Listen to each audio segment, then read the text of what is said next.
Hello, I'm Helene. Welcome if you're listening. If you're not, what's up to the future? So, anyway, I'm going to try to discuss Real Housewives of Potomac's last episode. I've tried to review it multiple times. I just can't. I don't. At first, I thought, "Oh, girl, you trash." Talking to myself, and then I realized, no, I just didn't get into it. So let me just hit what the show was hitting for, and then hit the points that I want to discuss. So overall, the A storyline was everybody in their respective corners speaking with their spouses and their friends and their family, talking about Candace saying "your mama" to Mia. They settled on that out of all of what was discussed down there to Giselle's driveway. The B storyline was everybody going down to getting ready to go down to the couples trip and who's going and who's not going and why they going and why they not going. Which in that storyline, the highlight of the whole show was Giselle's hairstylist for me. And the third storyline or part of side of the script of the storyline was Gordon being a Darby. He's creepy. So the bullet points I want to address. Of course, Giselle Stylist was the MVP of this episode for me. She was funny. I mean, he was funny. Uh, Karen had a joke that was funny too about Robin. How when Ray asked, was Juan coming down to the couple trip? She said, I don't think so. And then she got in a confessional, was like, no, I don't think Juan's coming. I think Robin, the way she was thumbing herself on the couch, she can handle herself. Robin got herself.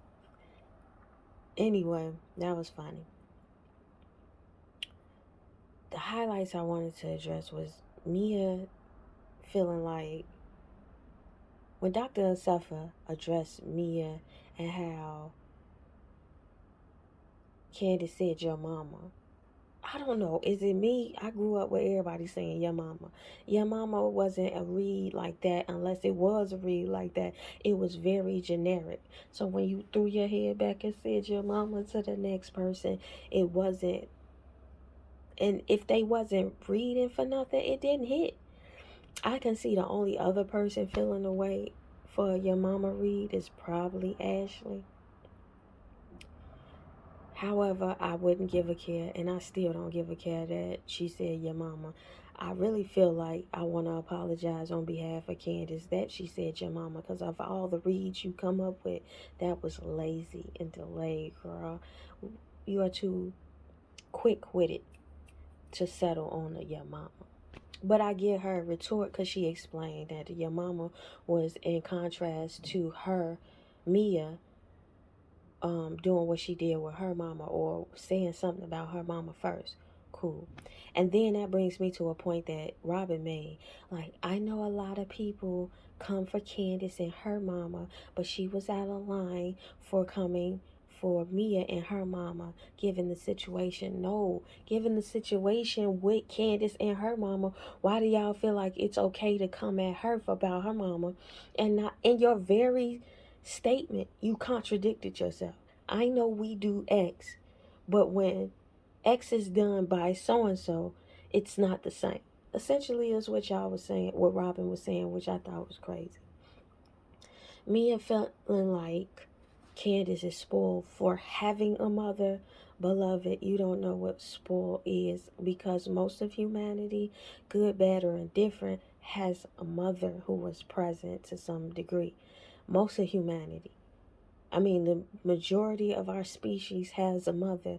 So to feel that she is spoiled because you didn't get the bare necessities that come with coming into this earth, it's not really a reflection of the privileges of Candace. Out of all the privileges to be had and stated, that ain't one of them to be where, oh, you're spoiled because of that. No, I think you're projecting. And at that point, I don't understand why that wasn't apparent to Dr. Osefa. Oh, she's jealous of the bare minimum. We saw that Gordon did some cringy stuff, like call the car dealer, put him on speakerphone, give the phone to Mia, and bought his way to being able to tell her, shut the fuck up. I guess a car was enough to be embarrassed in public. But again,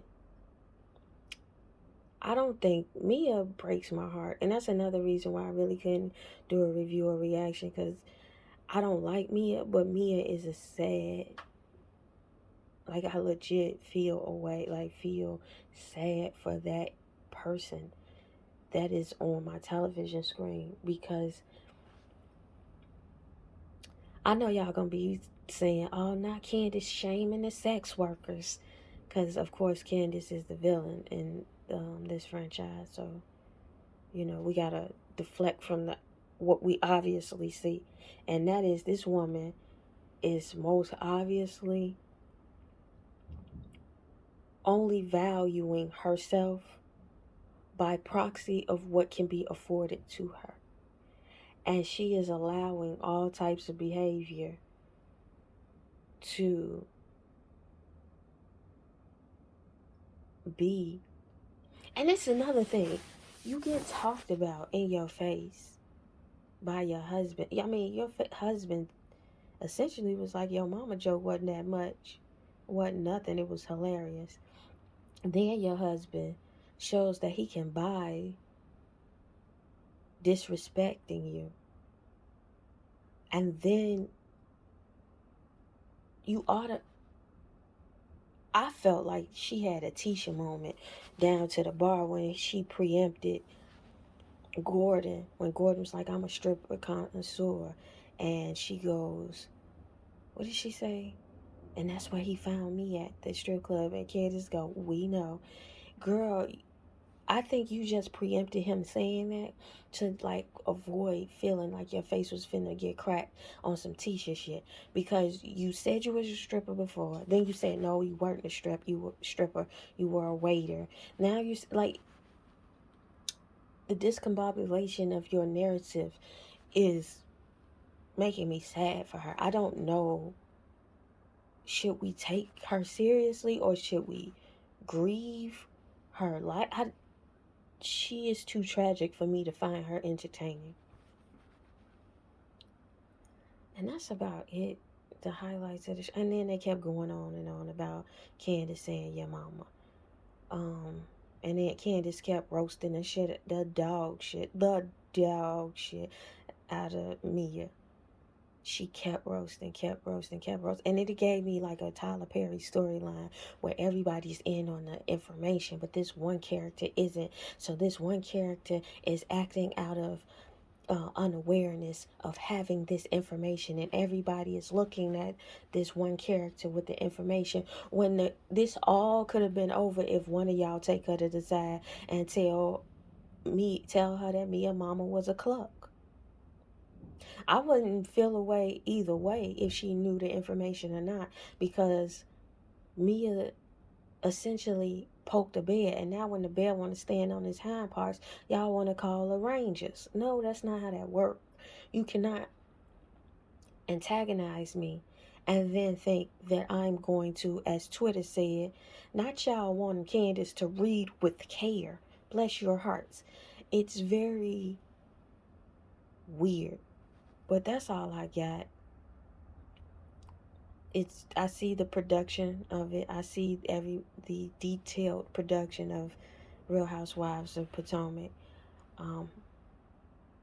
But I'm not interested in that last episode. So that's all I can give you. I don't have any perspective on anybody other than Mia. Just was tragic to me.